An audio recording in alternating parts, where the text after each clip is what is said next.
Welcome everybody to another great episode of Real Life Matters. But this is the RLM Wealth Tip with Daniel section today. So segment, and he's going to be doing that today. So we're going to be picking his brain. And I also have some questions that were sent in from a couple of people that wanted to ask him certain questions. So without any further ado, I will going to introduce to you Daniel Chin. Good afternoon, the boss. How are you?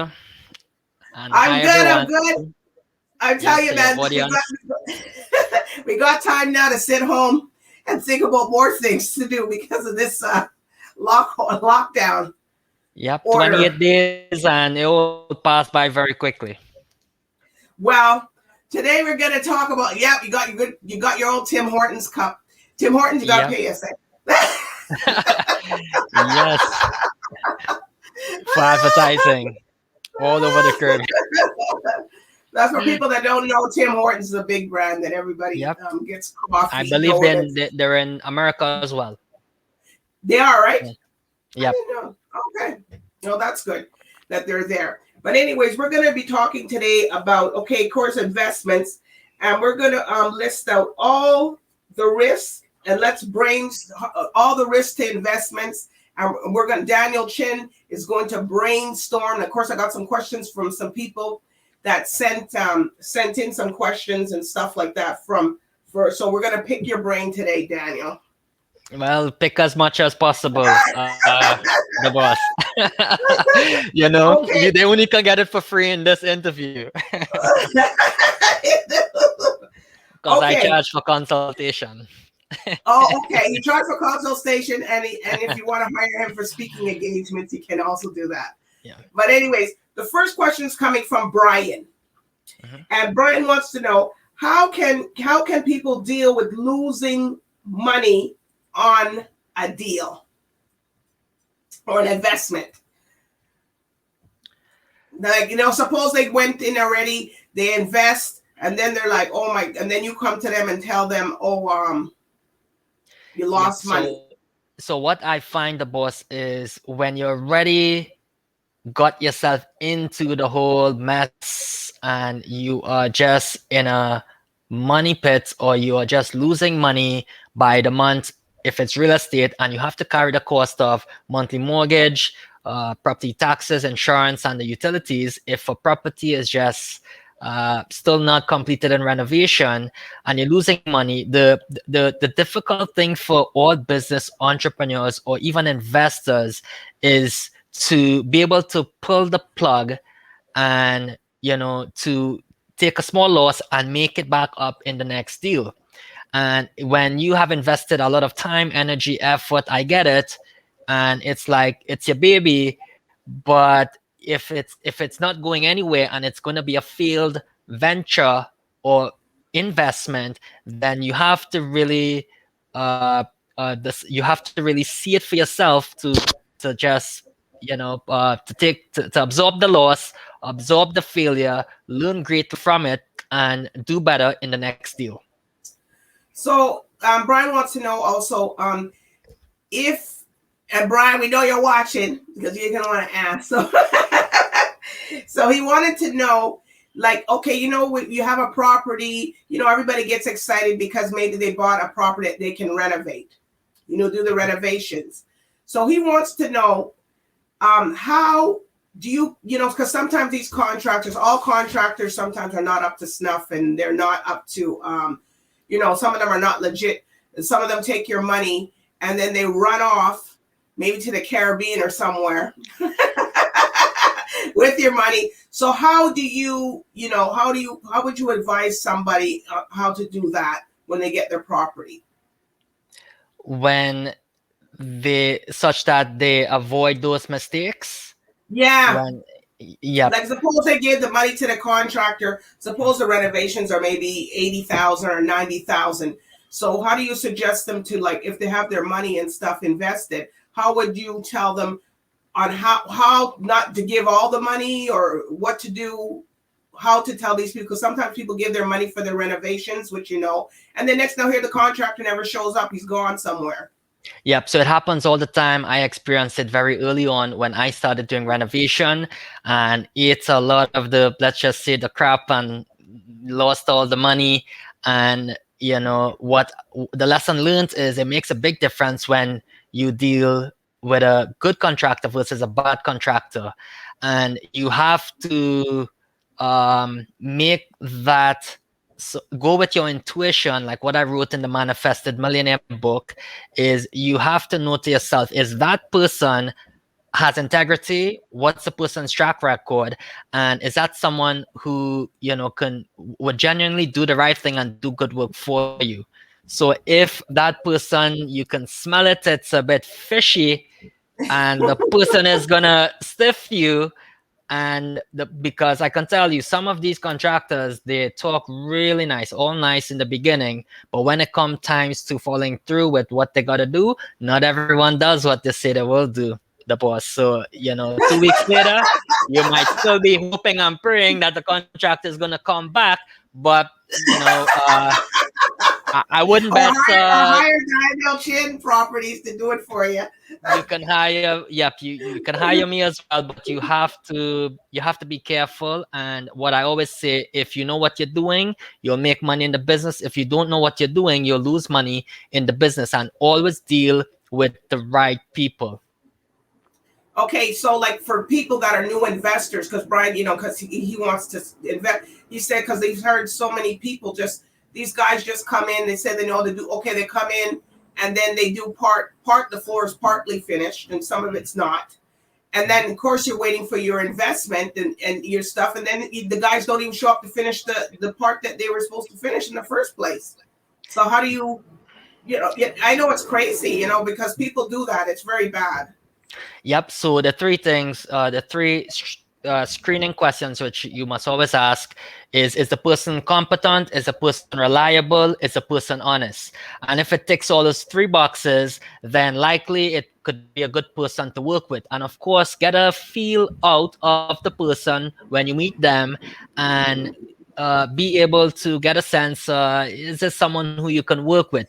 If you can't work with the person, or you think, well, you know, and you only need one red flag to know it's a no. And always put everything in writing, which I wrote in the Manifested Millionaire book. I had a good friend called me this morning, and she called me, and coincidentally, she spoke about that chapter being the most powerful. Put everything in writing. So you got to have an actual contract done properly with the contractor, because if anything happens, that is going to stand up in court when you know, so in front of make the a judge. contract. So the key word is make a contract, because some people just go, yeah, okay, I'll get you to fix it, I know you. And well, then you got to buy your property every minute looking and saying, well, how come the bricks aren't up? How come this the writing, everything in writing is going to save you behind Brian. So Brian, put everything in writing. And, you know, if you don't know anybody, when you're getting started or trying to, you know, dive in 2 feet in a renovation, you call the boss, and the boss knows everybody. I'll hook you up to Daniel Chin. Watch Real Life Matters, and you'll get the right connections. All right. So we're just going to take a brief break, and I'm going to come back with the next question from Gonzalez. So we'll be right back.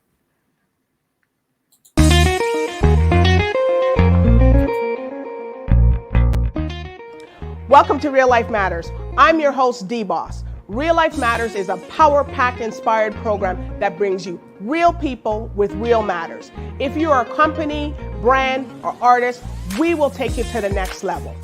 Watch Real Life Matters Monday to Friday right here.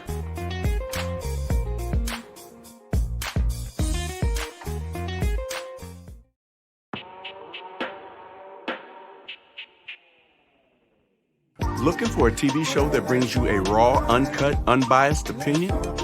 What about a show providing a platform to tell us about your business or talent?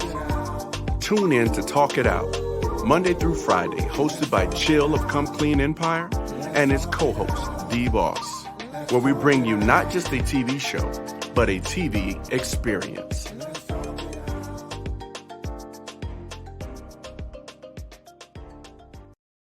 We have an amazing guest for you today, Nurse Sandra Lindsay, the first woman and first person to receive the COVID-19 vaccine in the Americas. So my first question, I really want to know, what was your motivation to become a nurse in the first place? One of the popular essay questions in Common Entrance back then is, what would you like to be when you grow up? Yes. And I said, well, I want to be the nurse. To save $1 million, you first need to change your mindset from a spending mentality to a saving mentality. It can be pretty easy to spend money and kind of hard to save it. It should be the other way around. Yeah, but first you need that money, Austin. Okay, well, maybe you have an allowance. Maybe your Aunt Patricia gives you money sometimes. Maybe you have a job. I work at Pizza Burger. Oh, very cool. French fries. Your next step is to open up a separate account with no connection to a debit card. Why? Oh, well, it makes it slightly harder to spend money. Amisha, is there any merit to the thought process of people who feel like Larry Klayman? And how do you push the 1619 project where it doesn't appear as though it's geared toward white people, that they're all a racist and we need to have this revisionist history? Well, Armstrong, the 1619 project is geared to the history of this country in its full array. What we've learned throughout our education systems in America. It's been exactly a year since Jamaica announced its first confirmed case of COVID-19, and it's also the day that Jamaica begins its vaccination program. Public health nurse Marcia Thomas Yetman in a cheerful mood after receiving the COVID-19 vaccine at the Good Samaritan Inn in Kingston on Wednesday morning. Mrs. Thomas Yetman went down in the history books as the first Jamaican to receive the jab. We're back with Daniel Chin, RLM Wealth Tips. And I'm telling you, these few segments that we've been doing, if people have missed them, go back, watch, because they're excellent tips for people to know if they want to get a property and invest, and then they're first-time investors. And you're speaking to someone who is a millionaire right now. So Gonzalez said he wanted to ask, he has a couple questions, but he said, how do he get to be a millionaire like you? So first, buy a copy of The Manifested Millionaire if you haven't already. The book is really, my story. It was really, 18 years ago, came to Canada and, trying to figure out, okay, how do you, was failing at school and, thought that I couldn't really make it. And of course, when reading other successful entrepreneurs who were dropouts and and the struggles that they went through, and there was actually a lot more to life. I didn't realize until in my later years that I was actually an entrepreneur, the boss. And of course, it is not easy. It's one of the toughest things you will ever go through in your life that will challenge you and really test your character, in the good and the bad times. And of course, how do you really survive, strive, and how do you persevere? So after, now 10 years later, being able to do what I do, I wanted to share my story to help others. And that's why I wrote The Manifested Millionaire. But to answer Gonzalez's question, you have to start thinking like that it is possible. And you have to believe that you can actually do it because it has already been done by other people. It's not rocket science. It is, you just, all the ingredients of success is pretty much hard work. Be passionate about what it is you're doing. Absolutely believe in it. Don't ever give up. And, make sure whatever you decide that you want to do, you have to be 100% committed, because it's gonna get tough. There are gonna be some rainy days. So you have to first start thinking like a millionaire. And if you don't know where to start, how I started was I started reading books like Think and Grow Rich from Napoleon Hill, Robert Kiyosaki, Rich Dad Poor Dad, and of course The Millionaire Real Estate Investor from Gary Keller, which gave me a bit of a foundation in real estate investing. So those are some of the things that can help you, Gonzalez. All right. So Gonzalez wants to ask a question about what kind of contingency plan when you have a property and you renovated the property based on tenants moved in, like maybe a family member or somebody moving into the property, and everything was based on the tenants moving in, and then all of a sudden the person says they come to see the property, they're supposed to move in, and everything's relying on them with that property, and they go, oh, you know what, I didn't like how the place was set up, and then boom, they're out. They're not going to rent the property anymore. So what would somebody, what kind of exit strategy, because they're basing their investment property on the person that's coming, that's going to be renting in there. So they want to know what to do. And if that happens, do they sell? What do they do? Right. So it does sound like a rent to own real estate investing strategy where, there's two approaches. You can find a tenant first or find a property first or find a tenant first. And then it is like a lease to own option where the tenant rents and they have the option to purchase, 2-3 years down the road, and everything is stipulated and the price is predetermined in the rent own contract. So if that is a strategy, if I'm correct, right, yes, it goes back to the principle knowing everything about your real estate market before you invest, and of course knowing who the tenant is and what kind of property that will be ideal or desirable for that particular tenant, where they'll be renting that single family home, and what are some of the things that is important to them. So some of the factors would be having a nice lawn near the schools in a family-friendly neighborhood, and of course a driveway for parking, and all of those important things that will cause the tenant to rent. And of course, everything else is all preference inside the property. If it's the color of the wall, they like the blue, they like the green or the pink, right? But have it standard, either light gray or I heard dove white is a popular color now when I was in the paint store yesterday. But now it's all curbside pickup effective of today. So it's knowing all those. You know how you feel if it's a family member. You sure?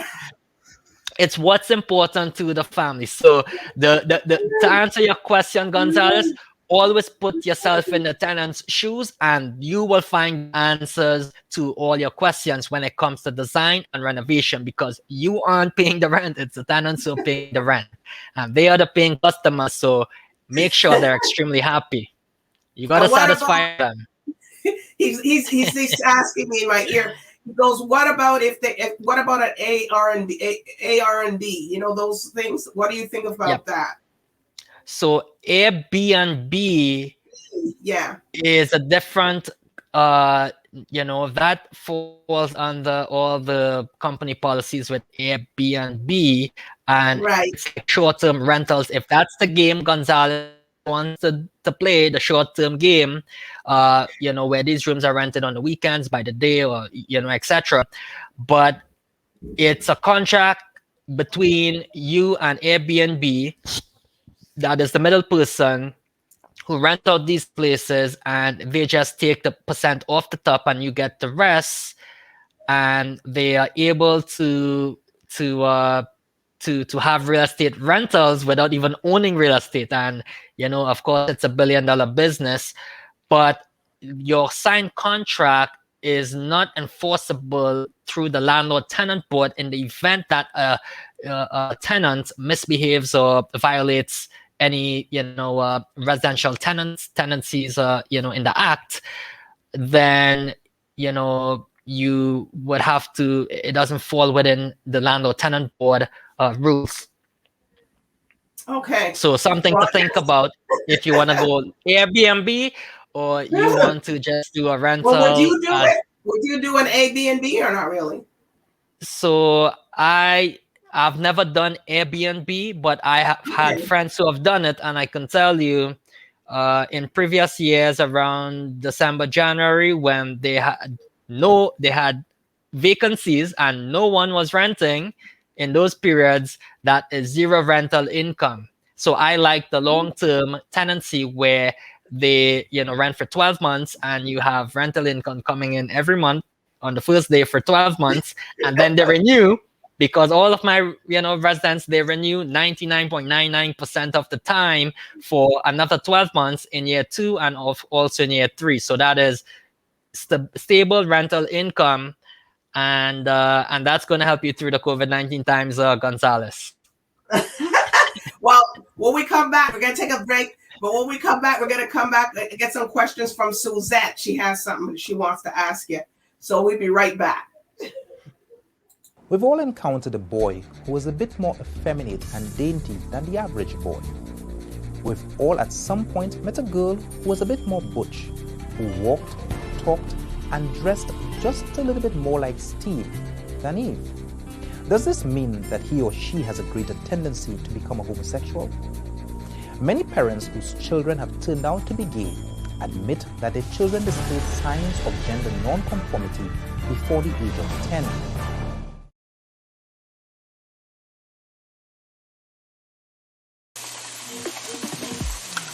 One more. So 3 heaping tablespoons of tomato paste. We're gonna go in with our chicken.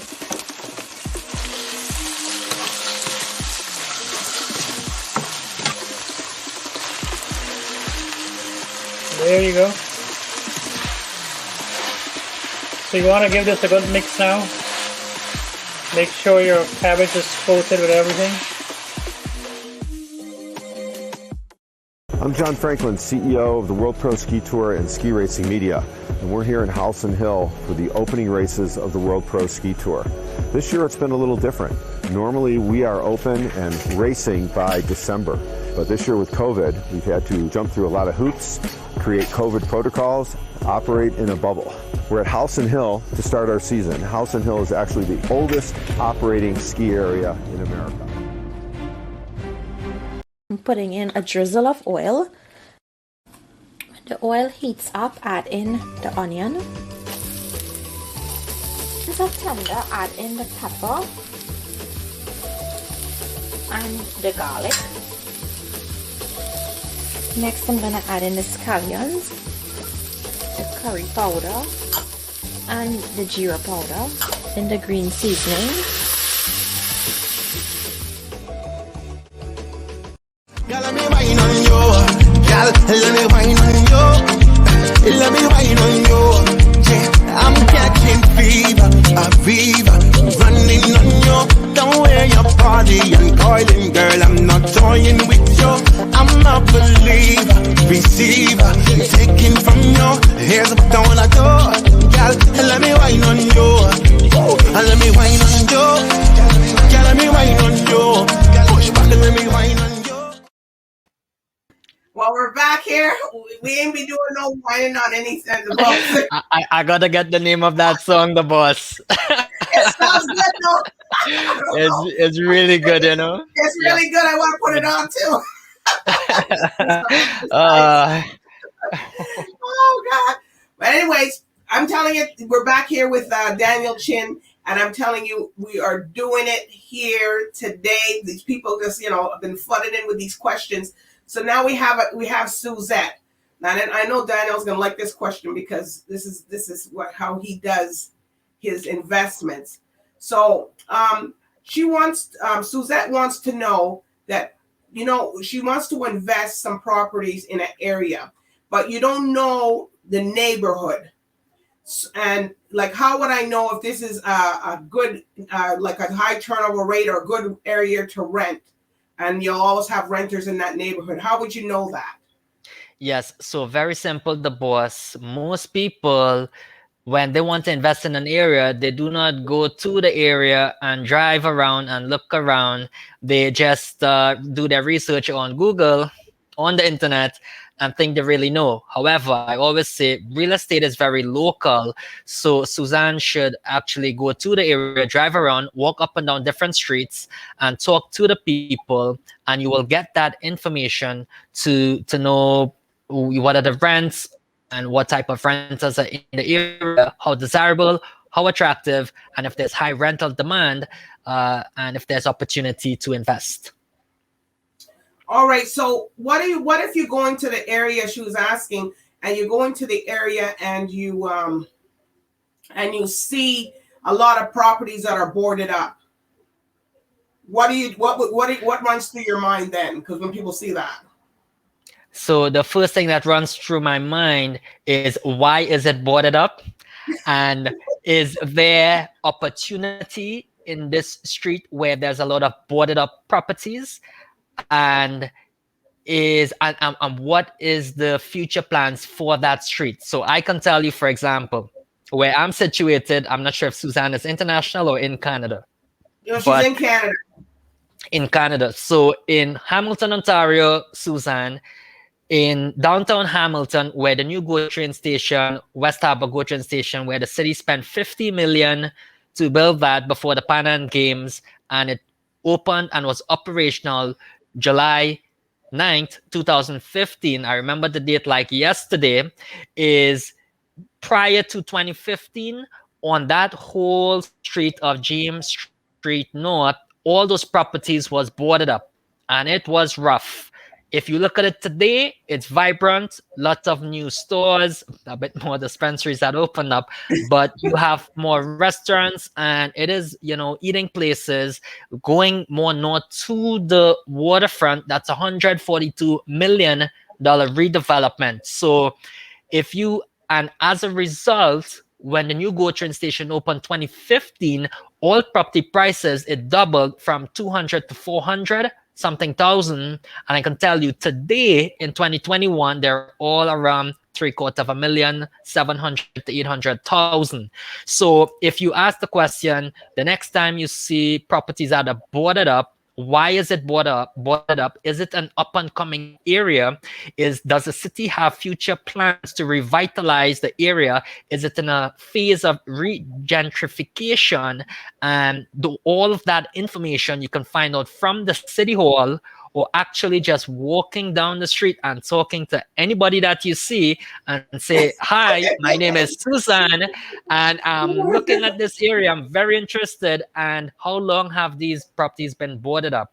If it has been boarded up for the past 40 years, then it will be a ghost town for the next 50 years. Oh.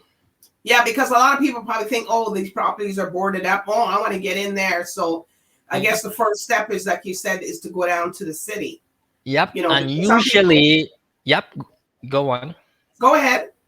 Yep. And usually when a big developer comes in the area and does a big project in a couple millions, if not 100 million, then that is a sign that, okay, this place, something's going to happen, something's going to boom. And as prices rise, because what I can tell you in that same example with James Street North in downtown Hamilton, as property was going up, property values, then more people jumped on the bandwagon. New businesses opened location, these mom and pop stores, and it became more vibrant, more desirable. And then lots of life on that street. So see the signs before it happens. That's where you get the much higher level of returns on your investment compared to the ones who jump on the bandwagon in the later years. So what you're telling people is they gotta really get out there and get in the car and get out there and look and ask questions. You gotta Absolutely. do the work. And you would be amazed, the boss, when people just call me and they say, what do you think about this property and all these different real estate markets? And then I would say, have you actually drove there and look at the property? And they would say, no. They just saw it on the internet. Unbelievable. If you're putting substantial money in an investment, at least go in person, look at the property, touch it and see if the door is still solid or if it's gonna just fall down. Yep. Wow. Well, that's something. So I have another one question came in from Ted. He wanted to know what directions are rents, are they trending, are they accelerating, are they decelerating? What do you think? In these recent times? Yes. And his name is Ted? Ted. So after the disruption of the whole coronavirus in the past 12 months, since it was announced March 2020, it certainly disrupted, yes, the hotel business and all these other, and retail, and of course, yes, in real estate. So the trends that you are seeing, if it is the retail or commercial real estate, is they are they're adjusting more to drive-throughs and takeouts, as you've seen in Starbucks, McDonald's, Tim Hortons, and other locations where it just doesn't make sense. I have actually witnessed some Tim Hortons location close down. So companies are readjusting in terms of the hotels, what some of them are doing, because it is like a short-term rental where you are just getting charged on a credit card for renting a night or a weekend if you're spending a weekend with a loved one. And, but in these times, it have been brutally decimated, the boss. So some of the hotels, they have changed they have turned some of their hotel rooms into residential apartments that have more stable long-term income, right, for the purpose of sustainability and surviving in the business, because as you and I know, it's going to be like this for another few years, until I would say end of 2022 or beginning 2023, when we start to see a bit more of normalcy. So businesses have been adjusting. Those are some of the trends. And in the current times now, due to very low interest rates, low inventory, and pent-up demand, it's crazy that you would even see in Canada and Ontario in particular, for your audience who lives in Ontario, that property prices are going above asking. I've heard anywhere from more than 300,000 above asking in Toronto.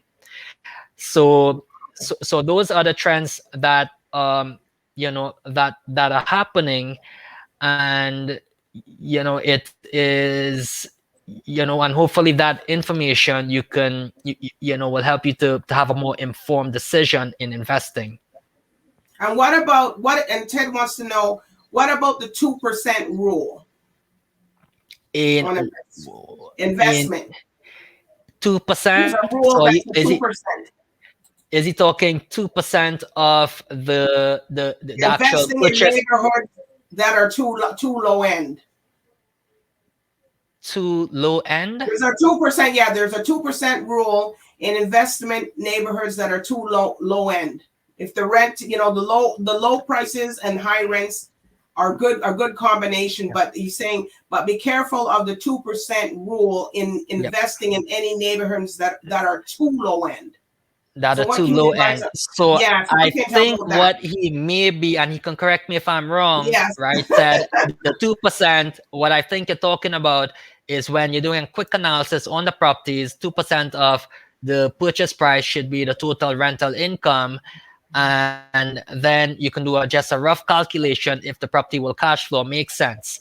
Now, you did mention on the lower end of the neighborhoods. Of course, yes, you do what you can do with regards to prices when investing in real estate, but focus more on, like I say, good property in good locations is less stress, less headaches. Good properties in bad location is more stress and more headaches. And in these given times, buy good properties in good locations where there's strong demand and strong growth, and you'll do very well over the next coming years, Ted. So the 2% rule, I would say numbers should be second. Number one should be, is there, what can you really do with the property? And is it a valuable long-term hold, given some of the things I've said in the previous episodes of RLM Wealth Tips, to determine if the investment is profitable and if it is something that you can hold for a long time. As mentioned, take care of your investments will take care of you. So it's a lot of due diligence and careful analysis when assessing the risk and the profitability in these investment properties. Okay. Well, we got another question here from Barbara Barbara wants to know. Barbara wants to know, what are the two reliable sources of funding beyond my first choice for funding? Beyond your first choice. So in the whole mortgage world, there is the A lenders. If Barbara is in Canada, there's the big six banks: Scotia, TD, RBC, CIBC, National, BMO, and then there's the B lenders like MCAP, Street Capital, Home Capital, Equitable, B2B, Laurentian Bank. All these B lenders that are willing to take a bit more risk, but you will be paying a slightly higher interest rate. So if you have excellent credit, Barbara, you excellent credit score of 800 something, and you can get about a 1.75 1.8%. let's say. For a B, you might have to pay about let's say in the 2 or 3% range. And then you have the private lenders, who are the killers. Like I say, that's the expensive money, where they would lend you the money, but they will have to hold some collateral and hold some sort of collateral, and which basically means hold you by the neck, and you'll be paying interest rates about 10, 11, 12%. But always try to shoot for the best with the big six, then the B lenders, and then you can go private, borrow private money if the deal makes sense. But I do caution that you have to make sure that you can be able to repay the money on the exit if it's a short-term 6 months loan, or 12 months or 2 years. Okay, so Barbara said she's a newbie. So what should newbies know about financing investment properties versus homes? Versus home, if they're doing for investment versus a home. I guess it's their own investment home. Right. So so the one thing that pops in my mind, Barbara, is in the first 5 years, because in my first rental property, where I put a 5% down payment and it was 167,000. It's in the chapter Take Risk, a lot of them, in chapter 3 or 4, the Manifested Millionaire book. Barbara, when I really saw 5 years later how a 5% down translates to more of the mortgage payment was paid in interest to the banks and too much with the equity, the principal of the mortgage, which means the equity of the property. However, right, given that I have selected a good property in a good location, 5 years later, the property was from 167,000. It was refinanced at 400,000. So that was still a good deal, but it's important that I always tell everyone, if you can do 20% down payment, then that's better. More money in your pockets versus the bank pockets over the next 5 years in your amortization schedule. So the financing, that's a really great question, Barbara. I love it, because the financing is actually one of the keys to how you structure the deal and that can make a big difference in your cash flow numbers when you're projecting or your bottom line total returns on your investment over a 5-year holding period. So very good question, Barbara. Well, thank you. Thank you, Daniel. I'm telling you, people out there, Daniel did not know what these people were calling in to ask. And when they ask the questions, so I'm telling you, he's on his game. So, what's what I tell you, Daniel eats, dreams, this is what he does. And for him to answer everybody's question to the knowledge of their question. And one thing I may add, and one thing I may add, the boss for Barbara is, at least deal with the right mortgage broker, because that person will work in your best interest and, structure the deal properly for you.